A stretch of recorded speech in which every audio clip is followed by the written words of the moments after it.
देखो आज हमने ट्रेड यहाँ कहीं ली थी डाउन साइड के लिए 945 के आसपास। क्या ये मेरा डिसीजन सही था?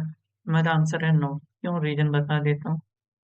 गलती क्या थी? देखो मार्केट पिछले से पिछले दिन देखो कंटिन्यूस बाइंग साइड के लिए, मतलब अप ट्रेंड था। फिर मार्केट पूरे दिन साइडवेज रहा अगले दिन, और आज मार्केट खुलते ही ऊपर चल दिया। तो हमें ट्रेड कैसे करनी चाहिए थी इस सिचुएशन में? तो इस सिचुएशन में समझते हैं, मार्केट ने फायर्स को यहाँ से इनवाइट किया, ठीक है, और एक राउंड नंबर यहाँ पे है। अब समझो, जो मार्केट में ये लोग बैठे थे बाइंग करके, उन्हें तो ज्यादा लॉस हुआ नहीं इससे, और उन्हें हम टारगेट भी डाउन साइड के लिए नहीं कर सकते। तो मार्केट में जो कल हल्के फुल्के सेलर्स आए, मार्केट ने उन्हें निकाला। यहाँ पे थोड़े से सेलर्स ने ट्राई किया, और ऊपर राउंड नंबर था तो उनके रेसल इस लेवल के आसपास रखे होंगे, तो मार्केट चट से उन्हें हंट करने चला। ये सेम सिचुएशन होनी चाहिए थी मेरे अकॉर्डिंग, पर हमने गलती हुई कि मार्केट में देखा कि नहीं, हमारे टारगेट पॉइंट नहीं होंगे। अगर मैं बैंक निफ्टी में ट्रेड कर रहा होता तो मेरे टारगेट पॉइंट अगर मैं देखता तो बड़े आराम से इतने पॉइंट मुझे मिल जाते इंडेक्स में, ठीक है। सेम सिचुएशन अगर मैं देखो इसमें तो लगा ही हुआ है, इसमें समझता। इसमें मैं एक अपना रूल बोलता हूँ जो मैं भूल गया था आज, कह सकते हो काफी दिन बाद बना। तो देखो यहाँ से इतने पॉइंट में अपना टारगेट नहीं होता, ठीक है, मानता।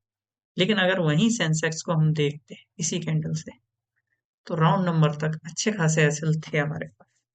तो दो इंडेक्स में जब हमारे पास एसएल हो और एक इंडेक्स में ना हो तो हम उसे फॉलो अप कर सकते हैं, लेकिन सेटअप के अकॉर्डिंग, पिछले दिन के ट्रेंड के अकॉर्डिंग। साइडवेज था तो मार्केट ने देखो इस वाले लेवल से, यहाँ पे अगर हम देखें तो इस वाले लेवल से थोड़े से सेलर्स को इनवाइट किया था। अगर हम चाहते तो यहाँ पे ट्रेड बना के अच्छा खासा प्रॉफिट बना सकते थे, पर हमारा लॉस हुआ, कोई बात नहीं। ये गलती हम दोबारा रिपीट नहीं करेंगे। जो मेरी मिस्टेक है मैं आप सबको बता रहा हूँ। यही चीज हमें अपनी नोट डाउन करनी होती है, आगे के दिनों में देखनी होती है। तो आज की मिस्टेक यही थी हमारी, और ये मिस्टेक हम कभी फॉलो अप नहीं करेंगे, क्योंकि इसको मैं देखता हूँ एक कंडीशन के अकॉर्डिंग। जैसे मैं अपना रूल के अकॉर्डिंग लिख के रखता हूँ, जैसे कि पिछला दिन ट्रेंड हो, मैं हो या साइडवेज, फिर अगले दिन की मार्केट एक ऐसी जगह ओपन हो जहां पर ऊपर एसएल दिखे किन्हीं दो इंडेक्स में, जैसे इसमें भी दिख रहे थे ठीक ठाक, इसमें भी दिख रहे थे, और एक में कम हो तो चलेगा। उसके साथ साथ पिछला दिन ट्रेंड कैसा था, अगर पिछला दिन साइडवेज था तो उससे पहले दिन कैसा था, उसके अकॉर्डिंग एक स्ट्रॉन्ग कैंडल आए, जैसे ये वाली कैंडल थी। देखो यहाँ पे बायर्स को पूरा वाइप आउट किया, यहाँ पे बायर्स को सेलर्स को पूरा वाइप आउट किया, जो रेड कैंडल, उस पे हम अपनी ट्रेड लेंगे। ये हमारी मिस्टेक थी। इसका सॉल्यूशन ये है, बस आपको 3 पॉइंट देखने हैं। पहला पॉइंट प्रीवियस डे कैसा था, तो दूसरा पॉइंट किन्हीं दो इंडेक्स में हमारे टारगेट पॉइंट हो जाने चाहिए अगर हम वहाँ पे ट्रेड ले रहे हैं। तो देखो इसमें लगभग टारगेट हो रहा था, इसमें लगभग टारगेट हो रहा था, इसमें नहीं हो रहा था, तो हम इसे फॉलो अप कर सकते ट्रेंड के साथ, ठीक है।